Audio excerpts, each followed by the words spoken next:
Evening all of you. तो कैसे आप लोग? सब बढ़िया। आज हम लोग अपना सेकंड लेक्चर कंटिन्यू करने वाले हैं एसएसटी क्लास 10th। ठीक है, तो जो हमारा हिंदी बोर्ड है उसका आज हम एसएसटी का जो हिस्ट्री है, हिस्ट्री पार्ट है, हिस्ट्री पार्ट का दूसरा लेक्चर है हमारा। इससे पहले हमने एक लेक्चर बनाया था जिसमें मैं ओरिएंटेशन सेशन लिया था उस इस वाले हिस्ट्री का, कि मतलब क्या क्या चैप्टर्स हमको पढ़ने, बेसिकली उसमें सिलेबस समझाया गया था पूरा अच्छे से। और उसमें इस वाले चैप्टर को, मतलब कि जो पहला वाला चैप्टर है इस हिस्ट्री का, यूरोप में राष्ट्रवाद का उदय, वो वाले चैप्टर का इंट्रोडक्शन पार्ट बताया गया था। मतलब कुछ 2-3 पॉइंट थे डिस्कशन के, वो हमने डिस्कस किया था। तो फिर उसके आगे आज हम लोग कंटिन्यू कर रहे हैं। उसके आगे कंटिन्यू करने से पहले मैं आप लोगों को ये बताना चाहता हूं कि यूरोप में प्रॉब्लम्स क्या क्या घट रही थी, क्या क्या प्रॉब्लम्स थी, क्या किस लिए यूरोप में राष्ट्रवाद का उदय हुआ। कोई ना कोई अगर इफेक्ट होता है ना उसका, कोई ना अगर कोई कोई मतलब इफेक्ट होता है किसी चीज का, तो उसका कोई ना कोई रीजन होता है, तभी कुछ ना कुछ उसका इफेक्ट होता है। तो पहले कुछ ना कुछ हुई होंगी, तभी तो जाकर के वहां पे यूरोप में नेशनलिज्म की भावना क्या हुई, जागृत हुई। तो सबसे पहले वही समझते हैं क्या, क्यों ये भावना डेवलप हुई। तो मैंने कल आप लोग को एक शायद हायरार्की समझाई थी। उस हायरार्की में बताया था कि जो यूरोप महाद्वीप है, सबको पता होगा कि हमारे पूरे वर्ल्ड में कितने महाद्वीप हैं, 7 महाद्वीप हैं। 7 महाद्वीप में से एक महाद्वीप कौन सा है? यूरोप महाद्वीप है। यूरोप महाद्वीप में बहुत सारी कंट्री आती हैं, जैसे इटली आता है, जर्मनी आता है, फ्रांस आता है, और ये सारी जो कंट्रीज हैं ये सारे किस में आती हैं? यूरोप में आती हैं। इस बात को आप ध्यान में रखिएगा। तो यूरोप मतलब कि मैं किसी एक देश की बात नहीं कर रहा, अभी पूरे यूरोप महाद्वीप की बात कर रहा हूँ। क्या क्या कमियां थी वहां पे यूरोप में। मैंने ये बताया था कि एक हेरारकी वहां पे चलती है। हेरारकी चलने का क्या मतलब है कि यहाँ पे अगर मैं ऐसे बनाऊं तो यहाँ पे क्या, ये इसको ऐसे डिराइव करूँ तो यहाँ पे जो पोजीशन होता है वो किसका होता है? किंग का। और यहाँ पे होते हैं प्रीस्ट, प्रीस्ट जिसे हम बोलते हैं चर्च का पुजारी, प्रीस्ट। ठीक, फिर यहाँ पे कौन होते हैं? Landlord, land Lord. और यहाँ पे कौन होता है? जनरल पीपल या जन साधारण लोग, जनरल पीपल, मतलब कि जन साधारण लोग। देखो, ये हायरार्की होती थी वहां के स्टेट्स की। तो जो यूरोप के ज्यादातर देश थे, यूरोप के देशों में इसी मतलब रूल का फॉलो किया जाता था कि वहां पे जो सबसे टॉप पोजीशन पे रहेगा वो कौन रहेगा? वहां का राजा रहेगा। सबसे टॉप पे कौन रहेगा? वहां का राजा रहेगा। और उसके नीचे क्या आते हैं? उसके नीचे इसमें बोलते हैं पादरी वर्ग, हिंदी में क्या बोलते हैं? पादरी वर्ग के लोग, मतलब प्रेस्ट मतलब पादरी वर्ग के लोग। ये प्रेस्ट का मतलब जो वे लोग होते हैं जो चर्च में रहते हैं, मतलब चर्च का जो फादर होता है वो पादरी वर्ग में आता है। तो मतलब जो चर्च के लोग थे उनको हम क्या बोलते थे? पादरी वर्ग के लोग, प्रीस्ट आते थे। फिर उससे नीचे कौन आता था? लैंडलॉर्ड, जिनके पास क्या होती थी? जमीनें ज्यादा होती थी, उनको हम क्या बोलते हैं? लैंडलॉर्ड, यानी कुलीन वर्ग के लोग। हिंदी में क्या बोलते हैं? कुलीन वर्ग। इसे हम क्या बोलते हैं? पादरी वर्ग, पादरी वर्ग। इसे हम बोलते हैं कुलीन वर्ग, कुलीन वर्ग। और ये साधारण लोग, जन साधारण।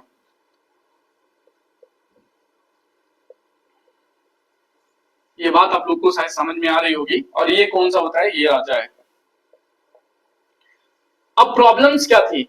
ये तो वहां का स्टेट का हेरारकी, तो हेरारकी से हमको लेना देना बहुत कुछ है नहीं, लेकिन बस एक चीज यहां से समझो कि ये जो जनसाधारण पीपल था, यहां पे क्या होता था? सबसे ज्यादा अगर देखो, किसी भी स्टेट को चलाने के लिए सबसे भी पहला जो कंडीशन होता है वो ये होता है कि उसको पैसा चाहिए होता है। पैसा चाहिए होने का मतलब क्या होता है? कोई ना कोई इकोनॉमिक सपोर्ट चाहिए होता है जिससे उस राज्य की पूरी व्यवस्थाएं वो क्या करे? चला सके। तो इसका मतलब क्या है? वो टैक्स के माध्यम से सारी चीजें क्या करता है? चलाता है।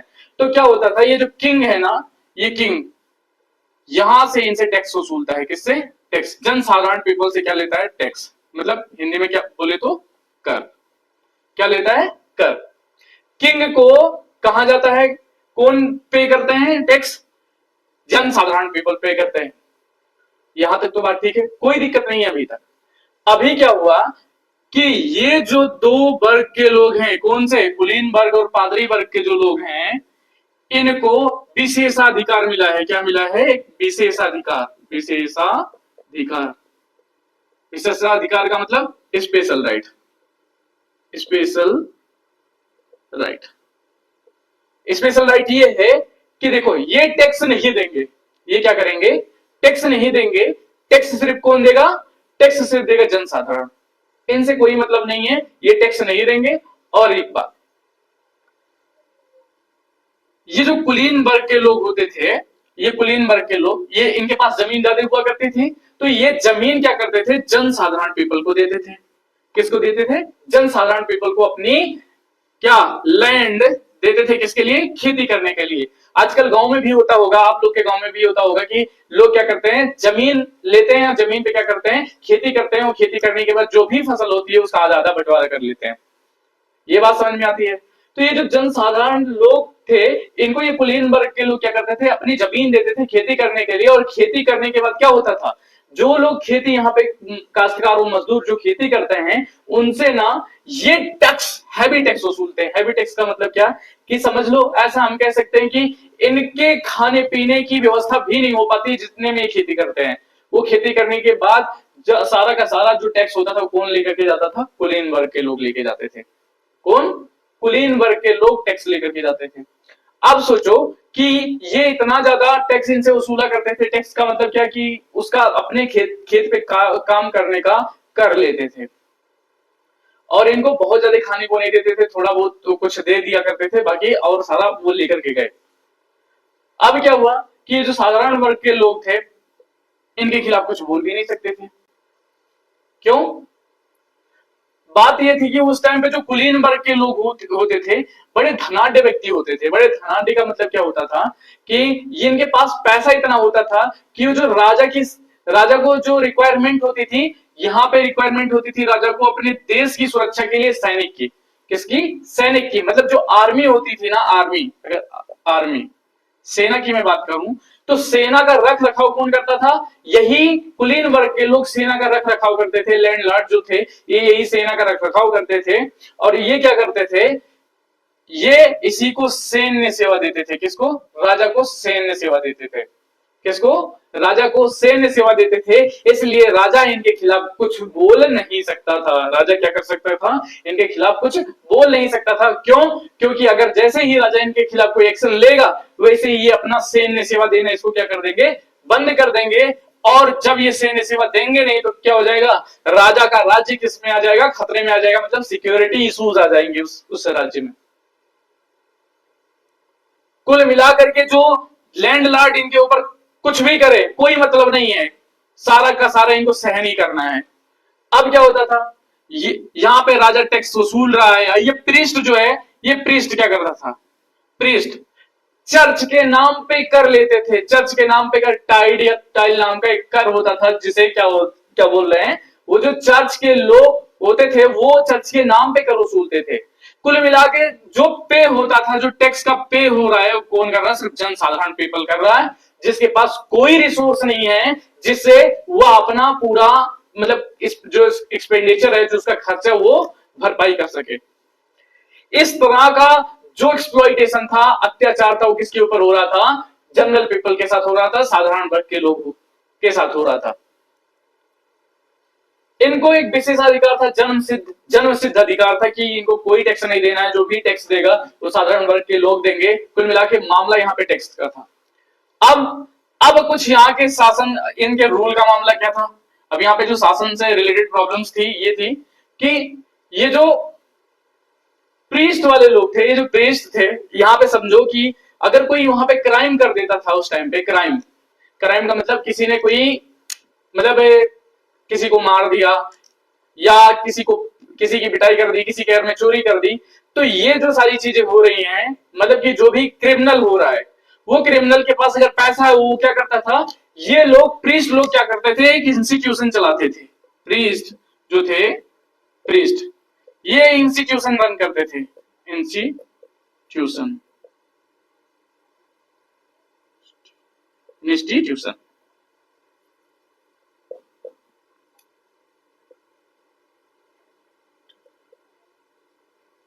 इंस्टीट्यूशन इंस्टीट्यूशन मतलब इंस्टीट्यूशन क्या है, वही इनका जो चर्च था, वो एक इंस्टीट्यूशन के रूप में कार्य करता है।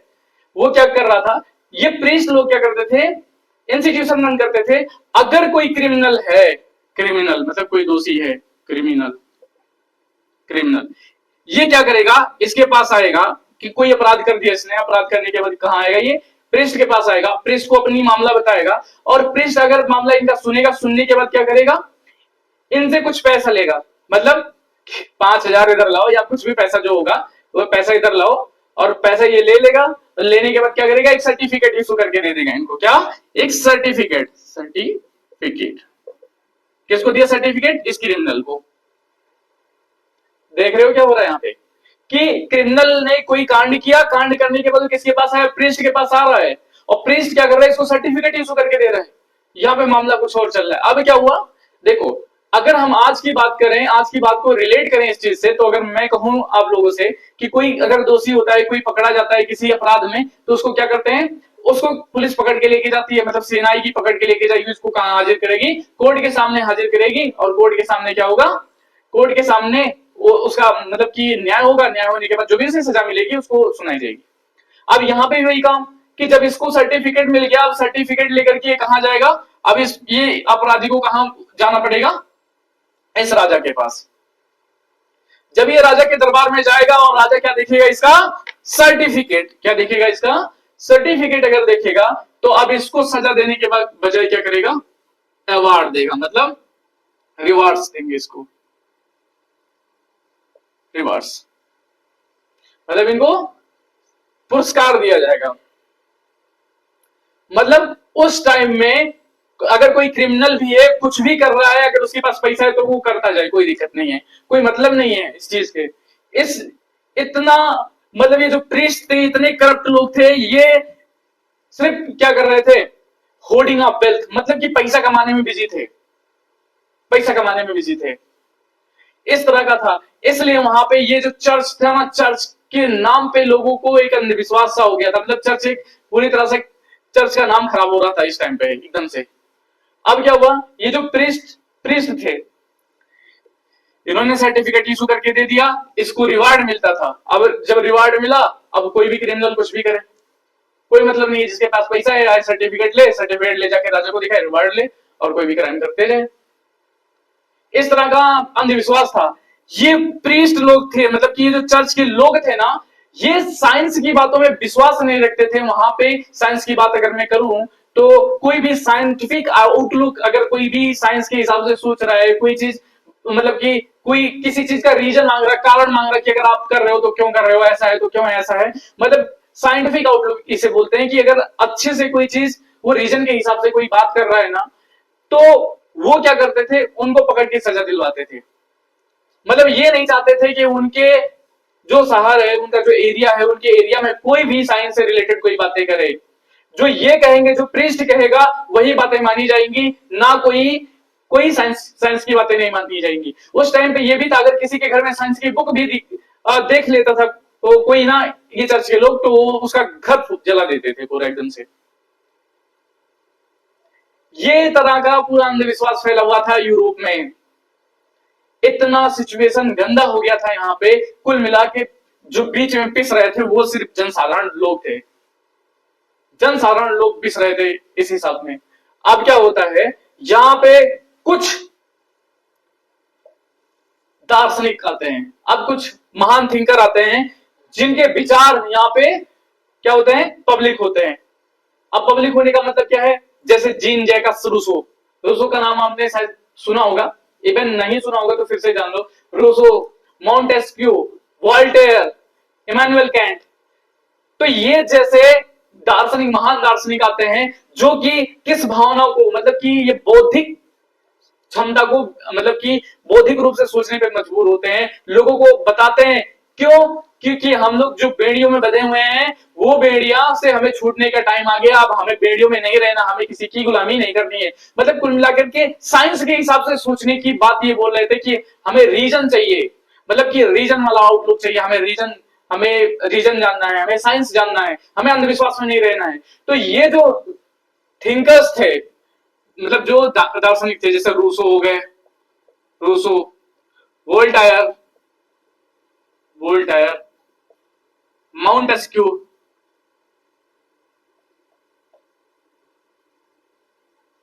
Montesquieu, Rousseau, Voltaire, Montesquieu, Immanuel Kant, ये सारे चीज, ये नाम लिखने की जरूरत नहीं है हमें, ठीक है, बस ऐसे ही जानना है कि ये जो लोग थे ना, इनका ना समाज पर एक गहरा प्रभाव पड़ा, समाज पर गहरा प्रभाव पड़ा, क्योंकि ये बात करते थे स्पिरिट ऑफ नेशनलिज्म की। स्पिरिट ऑफ नेशनलिज्म मतलब अपने देश से प्रेम की बात करते थे, अपने राष्ट्रवाद की अवधारणा पे बात करते थे, कि राष्ट्रवाद की अवधारणा जो थी उस पे बात करते थे। ये राष्ट्रवाद की जब अवधारणा लोगों के मन में प्रेरित हुई, तो लोग समझना शुरू कर दिए कि जो हमारे पीछे, जो हमारे साथ हो रहा है वो कुछ ठीक नहीं हो रहा है, जो हमारे साथ हो रहा है वो कुछ ठीक नहीं हो रहा है, और इसीलिए उनके मन में एक राष्ट्रवाद की भावना जागी, और उन्होंने क्या किया, यहाँ पे क्रांति करना शुरू कर दी, क्रांति करना शुरू कर दी पूरा।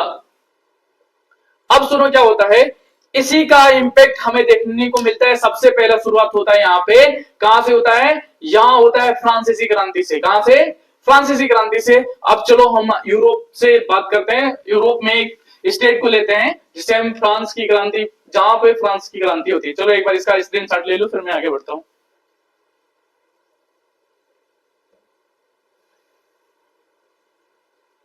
ले लिया होगा।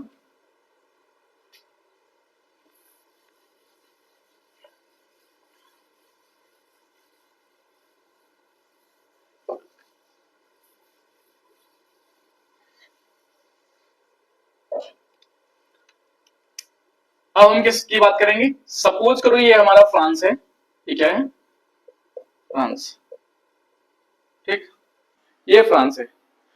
अब फ्रांस में क्या होता है, हमने क्लास 9 में पढ़ा था, वहां पे फ्रांस की क्रांति हमने पढ़ी थी। अब यहाँ पे रीजन जानेंगे फ्रांस की क्रांति होती क्या है। ये तो प्रॉब्लम्स थी, उस प्रॉब्लम्स के नाते क्या हुआ, देखो ये पूरी यूरोप की प्रॉब्लम थी, इसका मतलब फ्रांस की भी एक प्रॉब्लम थी। तो उस टाइम पे क्या हुआ, जो फ्रांस का जो राज्य था वो 3 स्टेट में बटा हुआ था। ये समझो कि फ्रांस है, ये फ्रांस 3 स्टेट में बटा हुआ था। जनसाधारण धारण, कुलीनबर्ग और पादरी वर्ग, ये थी, इसे बोलते थे प्रथम स्टेट, द्वितीय स्टेट, तृतीय स्टेट। 3 स्टेट में बटा हुआ था, प्रथम, द्वितीय और तृतीय। जो सबसे ज्यादा जनसंख्या थी किसकी, जनसाधारण की संख्या सबसे ज्यादा थी, संख्या सबसे ज्यादा थी, ये चीज। अब क्या होता है, जो फ्रांस की क्रांति होती है वो क्यों होती है, ये प्रॉब्लम्स तो वहां यूरोप में पहले से ही प्रिवेल कर रहे थे, मतलब पहले से ही था। अब क्या होता है कि जब भी वहां लुई 16वां शासक, हमने देखा होगा क्लास 9 में एक शासक का नाम पढ़ा होगा, लुई 16वां, ठीक है, 18वीं शताब्दी में, वहां 18वीं शताब्दी जो आया, वहां पे उसका एक शासक बना फ्रांस का लुई 16वां। कौन बनता है, लुई 16वां। 20 वर्ष की उम्र में बोर्बो राजवंश का एक शासक था, जो लुई 16वां वहां पे राजगद्दी पर आसीन होता है, बैठता है, ठीक है। उसकी जो शादी होती है वो ऑस्ट्रिया के महारानी, जो वहां के राजा थे, उसकी पुत्री मेरी अंतोनियत से होती है। किससे, मेरी अंतोनियत से, किससे, मेरी अंतोनियत से होती है। बोर्बो राजवंश का शासक था लुई 16वां, उसकी शादी ऑस्ट्रिया के महारानी मेरी अंतोनियत से होती है। अब सुनो क्या हुआ, जब ये बैठता है राजगद्दी पे, अब वहां पे क्या होता है, ये सारी प्रॉब्लम्स तो पहले से थी कि वहां पे 3 स्टेट थे, जनसाधारण वर्ग सिर्फ क्या कर रहा था, कर पे कर रहा था, मतलब कि टैक्स दे रहा था। अब क्या होता है कि वहां पे पहले से ही 2 करोड़ रुपए का कर्जा था, किसके ऊपर, फ्रांस के ऊपर पहले से 2 करोड़ का कर्जा था। जैसे ही वो राजगद्दी पे बैठता है, तो ब्रिटेन के 13 राज्य थे, और उसको मिल करके, वो अमेरिका के कब्जे में थे, उसको आजाद करवाने के लिए, वो सॉरी, जर्मनी के 3 राज्य थे, जर्मनी के 3 राज्य को आजाद कराने के लिए उसने किया क्या, सॉरी, ब्रिटेन या जर्मनी में से कोई एक था जिसके 13 राज्य थे, वो क्या थे, अमेरिका से, इसके हमें याद करने की कोई जरूरत नहीं है, वो अमेरिका से क्या हुआ, आजाद करवाना था उसे, मतलब उससे छीनना था, एक लड़ाई करा उसने। लड़ाई में उसने क्या किया, 10 करोड़ का फिर से कर्जा ले लिया। 10 करोड़ का कर्जा लेते ही क्या हुआ, उसके ऊपर अब 12 करोड़ का कर्जा आ गया। अब जिन्होंने इसको इंटरेस्ट दिया था, मतलब जिन्होंने इसको ये लोन दिया था, मतलब कर्जा दिया था, उन्होंने क्या हुआ, उन्होंने जल्दी से ही इसे अपना पैसा वापस मांगने की कोशिश करने लगे कि हमको हमारा पैसा रिटर्न दो, नहीं तो अगर नहीं दोगे तो हम क्या करेंगे, हम इंटरेस्ट बढ़ा देंगे।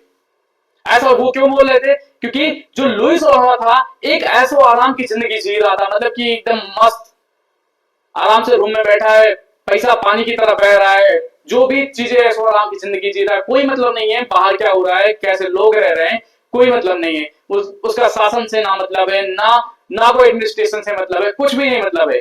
सारा चीज अपना ऐसो आराम में गुजारा कर रहा है, पानी पैसे की तरह बह रहा है। जब वहां की जो व्यवस्थाएं थी वो ठीक ना होने के कारण वहां के जो लोग थे उन्होंने क्या किया, अपना पैसा रिटर्न वापस मांगने की कोशिश करी इन्होंने। तो जब इसके पास कोई पैसा नहीं था, इससे बोला गया क्या कि अगर पैसा नहीं दोगे तो हमें इंटरेस्ट ज्यादा चाहिए। तो ये क्या हुआ, लुइस ओबामा पैसा उनको पे करने के लिए बाध्य हो गया, मतलब कि अब ये पैसा देने के लिए बाध्य हो गया। अब इसके पास सोचो कि जब पैसा देने के लिए बाध्य हुआ तो क्या हुआ, अब क्या करेगा, इसके पास पैसे आने का स्रोत कौन सा है, पैसे आने का स्रोत सिर्फ कौन से लोग हैं, जनसाधारण लोग हैं। कौन से लोग हैं, जनसाधारण लोग हैं। अब ये जनसाधारण लोग जो टैक्स पे कर रहे थे उसको इन्होंने बढ़ाने की कोशिश करी, लुइस ओबामा ने इसको बढ़ाने की कोशिश करी। और क्या किया उसने, कुलीनबर्ग और पादरीबर्ग की एक मीटिंग बुलाई जिसमें साधारण वर्ग को नहीं बुला रहे हैं। इनका दिमाग जरा देखो कि ये टैक्स लेना किससे, जनसाधारण से, और बुला रहे हैं मीटिंग में कुलीनबर्ग और पादरी वर्ग के लोगों को, और उनसे एक मीटिंग करते हैं और मीटिंग में क्या बोलते हैं कि अब हम क्या कर रहे हैं, जनसाधारण वर्ग का टैक्स बढ़ा रहे हैं। तो इनको क्या मतलब, क्या दिक्कत है, यस ये बोलेंगे स्वीकृति दे दी, हाँ कोई दिक्कत नहीं, आप कर रहे हैं तो अच्छा कर रहे हैं। अब क्या हुआ, इस बात से जनसाधारण वर्ग के लोग परेशान हो गए। उन्होंने टैक्स देने से क्या कर दिया, मना कर दिया। टैक्स देने से क्या कर दिया, मना कर दिया कि हम टैक्स नहीं देंगे। अब फिर से बाद में क्या हुआ कि फिर से एक बार वो बैठक बुलाता है। अब की बार बैठक में क्या होता है, कुलीनबर्ग और पादरी वर्ग और जनसाधारण वर्ग तीनों लोग को बुलाता है। तो अब सोचो कि एक रूम में उन्होंने दो साइड बेंचेस लगा दी, बेंचेस में अपना सामने बैठ गए चेयर पे, एक साइड कुलीनबर्ग के लोग, एक साइड पादरी वर्ग के लोग, और ये जो जनसाधारण वर्ग के लोग आए थे इनको पीछे खड़ा कर दिया लाइन में। देखो लेना इन्हीं से है और इनकी डिसरिस्पेक्ट किए जा रहा है, मतलब बेइज्जती किए जा रहे हैं पूरे हिसाब से। तो ये जनसाधारण वर्ग के लोग कहां थे, खड़े थे, पीछे खड़े थे एरो में। इन्होंने क्या हुआ, यहां से फिर से विरोध जताते हुए उस वाले असेंबली से बाहर निकल गए कि हमको कोई टैक्स पे नहीं करना है। अब क्या होता है, अब सिचुएशन इतनी खराब हो जाती है कि वहां पे मंदी आ जाती है। मंदी आने का मतलब क्या हुआ, सूखा पड़ जाता है। सूखा पड़ने से वहां की जो फसल होती है वो पूरी तरह से बेकार हो जाती है। और मार्केट में क्या होने लगता है, जो हमारे फूड के प्राइसेस थे, मतलब कि जो भोजन के प्राइसेस थे वो बहुत तेजी से बढ़ने लगते हैं। तो वहां पे जो पाव रोटी की दुकान हुआ करती थी, वो पाव रोटी की दुकान पे लंबी लंबी घंटों तक लाइनें लगा करके लोग मतलब उस पाव रोटी को खरीदने के लिए लगते थे। और एक कभी कभी सिचुएशन इतनी गंदी हो जाती थी कि वो लोग उस दुकान को ही लूट लेते थे। पूरा एकदम से लूटपाट भरा पड़ा था। और इन सब चीजों से तंग आकर के, इन्हीं सब चीजों से तंग आकर के लोग किसका विरोध करने लगे, यहाँ के शासक का विरोध करने लगे, मतलब लुइस ओबामा का क्या करने लगे, विरोध करने लगे। और इसी टाइम पे क्या हो रहा था, जैकोबिन क्लब का निर्माण हो रहा था। ये जैकोबिन क्लब क्या होते हैं, जैकोबिन क्लब्स ऐसे क्लब्स होते हैं, मतलब छोटे छोटे इंस्टीट्यूशन या फ्रेंचाइजी होते हैं जो अलग अलग जगह पे सेट करके वहां पे लोगों को राष्ट्रवाद की भावनाओं का एक प्रसार किया जाता है लोगों के बीच में, जिससे वो लोग अपने राष्ट्र की कमियों को जान करके और अच्छे से उसको सुधार कर पाए। ठीक, जो ये जैकोबिन क्लब था उसका जो वो था, हेड था, वो रॉबर्टस्पियर था। और ये सारी चीजें उसके नेतृत्व में की जा रही थी, मतलब अलग अलग स्टेट में ये क्या कर रहे थे, अपना अपना जैकोबिन क्लब एस्टेब्लिश कर रहे थे। तो ये सब जन भावना एकत्रित होकर के इतना आक्रोश पैदा कर दी लोगों के मन में, और इन्होंने 14 जुलाई सन 1789 को बास्टिल के किले पर क्या कर दिया, अटैक कर दिया और बास्टिल का किला ढहा दिया। वहां से बहुत सारे मात्रा में गोला बारूद लूट लिए गए और लोगों को जेल से छुड़ा भी लिया गया। 1789 की एक घटना होती है। फिर क्या होता है, वहां पे जैकोबिन की सरकार बनती है। जैकोबिन की सरकार मतलब कि रॉबर्टस्पियर पावर में आता है। और रॉबर्टस्पियर पावर में जब आता है तो वहां पर 1991 में क्या होता है, 1900 सॉरी रॉबर्टस्पियर, हाँ ठीक है, रॉबर्टस्पियर पावर में आता है। 1991 में क्या होता है, संविधान वहां का बनता है। संविधान जब बनता है तो संविधान 1991 में एक संविधान बनता है और उस फ्रांस को एक संवैधानिक राजतंत्र घोषित कर दिया जाता है। क्या? संवैधानिक राजतंत्र घोषित कर दिया जाता है। और संवैधानिक राजतंत्र घोषित करने का मतलब संवैधानिक राजतंत्र लोकतंत्र नहीं है, संवैधानिक मतलब कि वहां पे जो शासक रहेगा वो एक राजा ही रहेगा, लेकिन अब क्या होगा, संविधान के द्वारा ये सारी चीजें होंगी।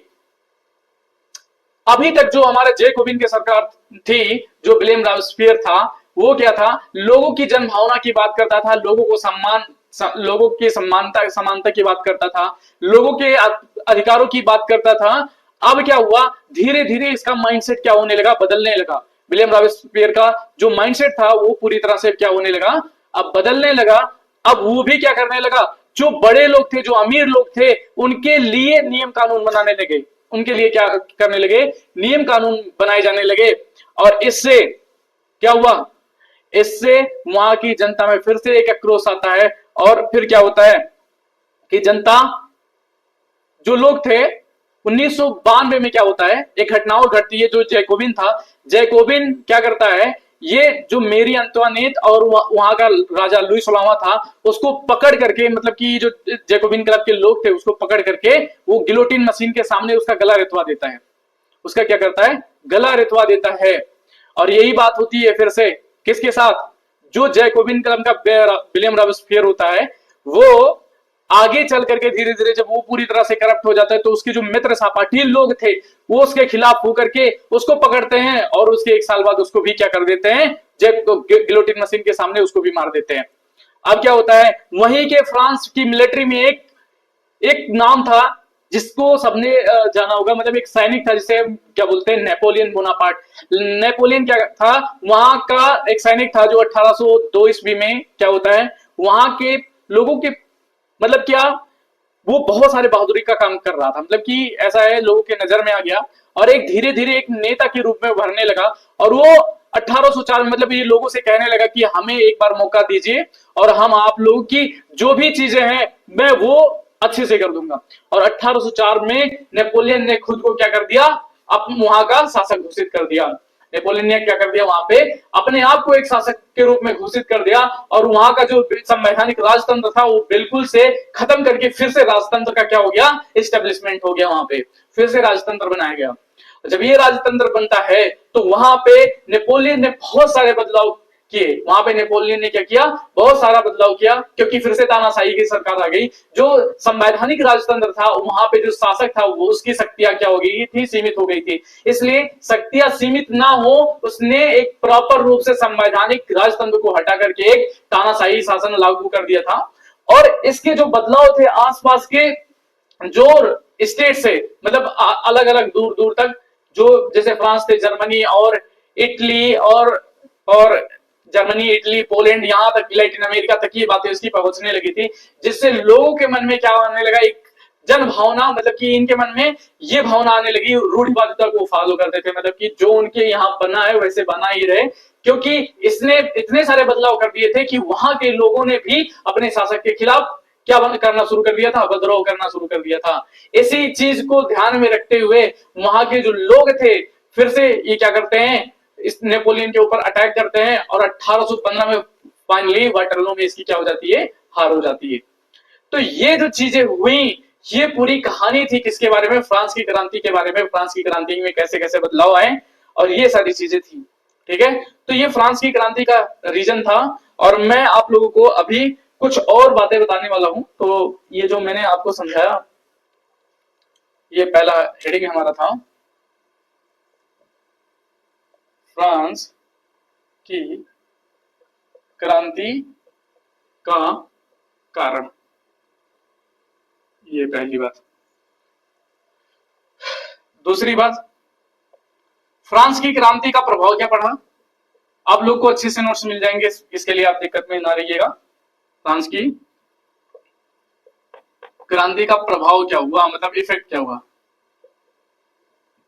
सबसे पहला प्रभाव पड़ा कि वहां पे आतंक राज का नाश हो गया। आतंक राज का नाश होने का मतलब क्या था, देखो, जब भी वहां संविधान का निर्माण हुआ, सबसे पहले यहां संविधान बना, संविधान बना, लोगों को समानता का अधिकार मिला, समानता का अधिकार मिला, अधिकार मिला। आतंक राज का अंत हुआ, आतंक राज का अंत, अंत। लोगों को बोलने की सहमति दी गई, लोगों को बोलने की सहमति दी गई अच्छे से, ठीक। ये सारे चीज क्या थे, इसके प्रभाव थे। अगला, अगर मैं बात करूं, अगला हेडिंग जो हमारा है, इस पे हमारे कितने हेडिंग हुए, इसके प्रभाव फ्रांसीसी क्रांति के कारण। क्रांति के दौरान जब भी फ्रांसीसी क्रांति हो रही थी तो क्या हुआ, इसका राष्ट्रवाद का विकास कैसे हुआ, कहां मतलब कि इसके आउटसाइड कैसे हुआ।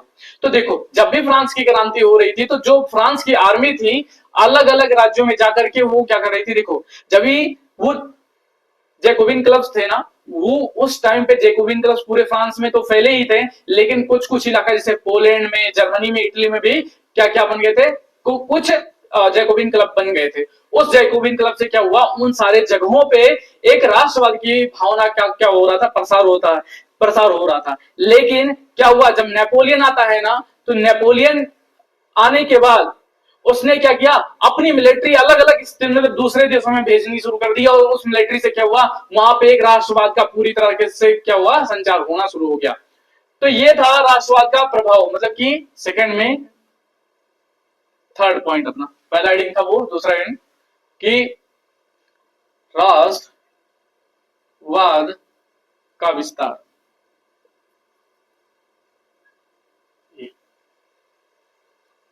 कैसे हुआ कि जैकोबिन क्लब अलग अलग स्टेट्स में बनाए गए, और वो जो दूसरी पॉइंट कि जब नेपोलियन पावर में आता है तो नेपोलियन की जो आर्मी होती है अलग अलग देशों में घुस करके वहां पे राष्ट्रवाद का पूरी तरीके से क्या करने लगा, संचार करने लगा।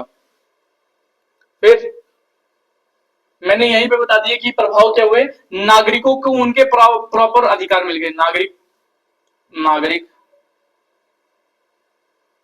नागरिकों को अधिकार मिला, अधिकार मतलब समानता का अधिकार, बोलने का अधिकार, मतलब कि सोचने का अधिकार, पूरी तरीके से अंधविश्वासों का वो एरा चला गया।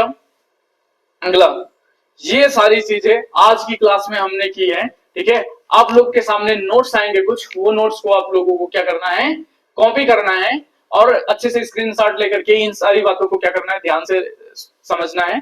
फिर हम आगे की क्लास कंटिन्यू करेंगे आपकी वाले हफ्ते में, क्योंकि एक वीक में हमारी 2 क्लासेस रहेंगी हिस्ट्री की, इससे ज्यादा हो नहीं सकती, क्योंकि और सारे सब्जेक्ट हमको क्या करने होता है, रिकॉर्ड करने होते हैं। तो इसलिए आज जो भी हम लोगों ने आप लोगों को पढ़ाया है वो आप पढ़ते रहिएगा। अगर आपके पास एनसीईआरटी की बुक होगी तो थोड़ा बहुत उससे रीडिंग करते रहिएगा, जिससे आप लोग को और अच्छे से समझ आपकी विकसित हो जाएगी। आप इसको अगर अच्छे से पढ़ोगे तो आपका जो बेनिफिट होगा अदर एग्जाम में भी होगा, जिससे आप अच्छे से मार्क गेन कर पाओगे, क्योंकि पूरा हिस्ट्री का एक एक पॉइंट जो होगा हम लोग इस पे कवर करने वाले हैं इसमें, ठीक है। तो आप लोग इसका स्क्रीनशॉट ले लो एक बार, शायद ले लिया भी होगा, और मैं इसको मिटाता हूं, आपके सामने जो भी स्लाइड्स आएंगे उसको आपको एक बार स्क्रीनशॉट कर लेना। बाकी जितनी भी बातें थी मैं उस कहानी को अच्छे से समझाया हूं, एक बार अगर आप समझ लोगे तो पूरी फ्रांस की जो हिस्ट्री है वो आपको समझ में आ जाएगी, और क्या क्या कमियां थी, क्यों क्यों सारी चीजें हुई, सारा चीज मैं अपने इस वाले लेक्चर में, मतलब कि जो भी मैंने आप लोग को कहानी सुनाई वो अच्छे से सारा कुछ इसी में हमने बता दिया है। तो चलो आपके सामने स्लाइड आएगी, उसको कॉपी कर लेना।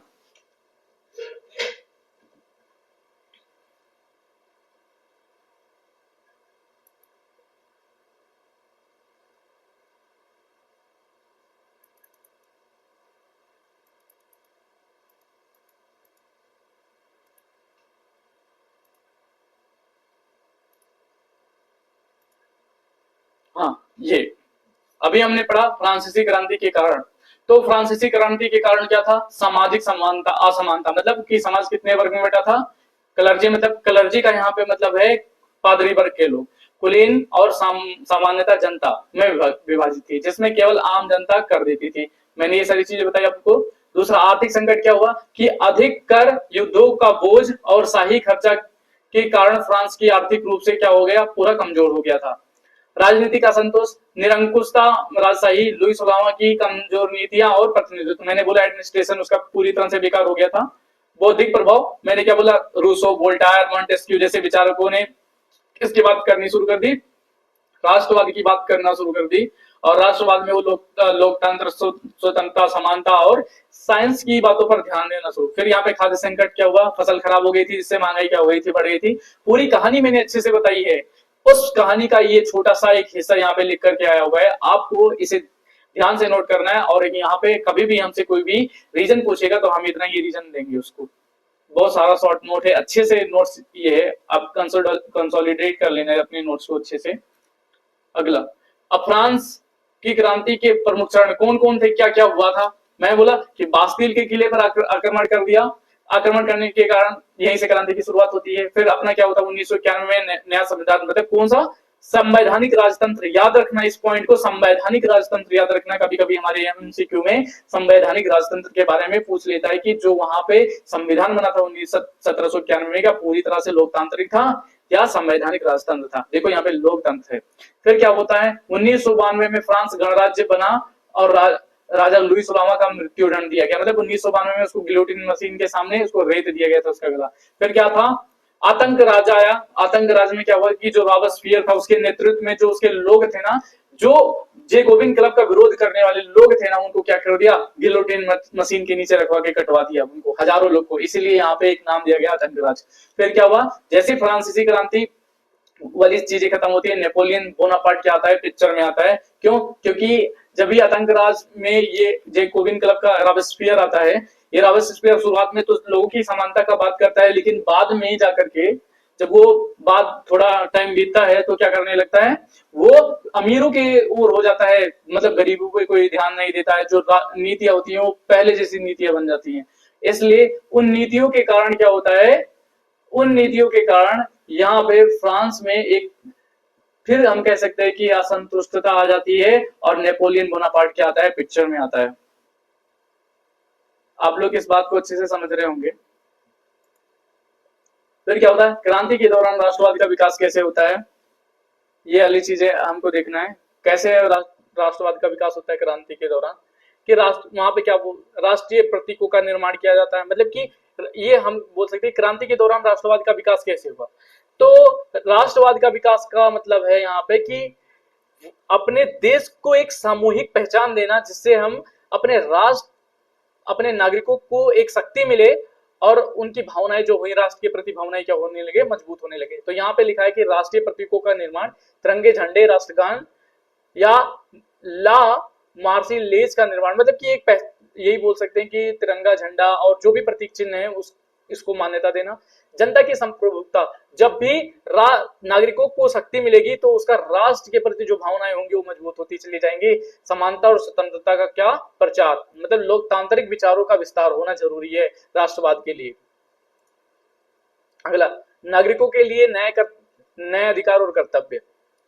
अब क्या हुआ कि अब जब भी वो पूरी घटना घट गई तो वहां पे जब पूरा नेपोलियन आया, लास्ट में जब ये सारी चीज खत्म होती है तो वहां पे क्या स्टेब्लिश हो जाता है, वहां के अधिकार, लोगों को स्वतंत्रता का अधिकार मिलता है, समानता, कानून के समक्ष लोग समान हो जाते हैं और उनको बोलने की क्या दी जाती है, अभिव्यक्ति दी जाती है। और ये संपत्ति का अधिकार, संपत्ति का अधिकार क्या होता है, पहले ये जो रूल था संपत्ति का अधिकार वाला, ये थोड़ा ठीक नहीं था। ठीक कहने का मतलब क्या है कि वहां पे पैतृक संपत्ति का अधिकार जो होता था वो सिर्फ उसका पुत्र हो सकता था, वहां पे कोई बेटियों के लिए कोई प्रावधान नहीं होता था, कुछ भी बहुत सारी प्रॉब्लम थी, इसलिए वहां पे संपत्ति का अधिकार भी दिया गया। यहाँ पे लिखा कर्तव्य, देश की रक्षा करना, कर का भुगतान करना, कानूनों का पालन करना, समानता और न्याय की रक्षा करना, ये चीजें हैं। अगला, राष्ट्रवादी विचारधारा कैसे प्रभावित हुई, कहां कहां पहुंच गई। नेपोलियन के अभियान से प्रसार हुआ, क्योंकि वो उसकी जो आर्मी थी वो अलग अलग देशों में पहुंच गई थी। मैंने कहा इटली, जर्मनी, पोलैंड तक पहुंच गया था राष्ट्रवाद। और मानव अधिकार का प्रचार, स्वतंत्रता, समानता और बंधुत्वता का विचार पूरे विश्व में प्रेरणा के रूप में बना। मैंने बोला था कि जो फ्रांस की क्रांति हुई थी उसका सबसे बहुत ज्यादा इम्पैक्ट कहां पर पड़ा था, भारत की क्रांति पर। इसका भी बहुत ज्यादा इम्पैक्ट पड़ा था, क्योंकि तभी भारत में क्या हुआ, प्रथम स्वतंत्रता संग्राम हुआ। और प्रथम स्वतंत्रता संग्राम के बाद क्या हुआ, भारत में धीरे धीरे स्पिरिट ऑफ नेशनलिज्म, मतलब राष्ट्रवाद की भावना और बढ़ने लगी और फाइनली 1947 में जाकर के अपना भारत आजाद हो गया। तो इसका भी एक बहुत गहरा प्रभाव पड़ा था अपने देश पे। आप लोग को ये बात शायद अच्छे से समझ में आ गई होगी। तो चलो फिर इस क्लास को यहीं पे खत्म करते हैं और मिलते हैं नेक्स्ट वीक और नेक्स्ट वीक मिलते हैं इस वाले हिस्ट्री के साथ। बाकी आप लोग की क्लासेस तो चल ही रही हैं और ये जो क्लासेस हैं आपकी कल के शेड्यूल के साथ आएंगी, जो आपका कल का शेड्यूल होगा वो क्लास आपको मिल जाएगी। ठीक है, तो चलो मिलते हैं नेक्स्ट लेक्चर में। Bye bye, good night, thank you.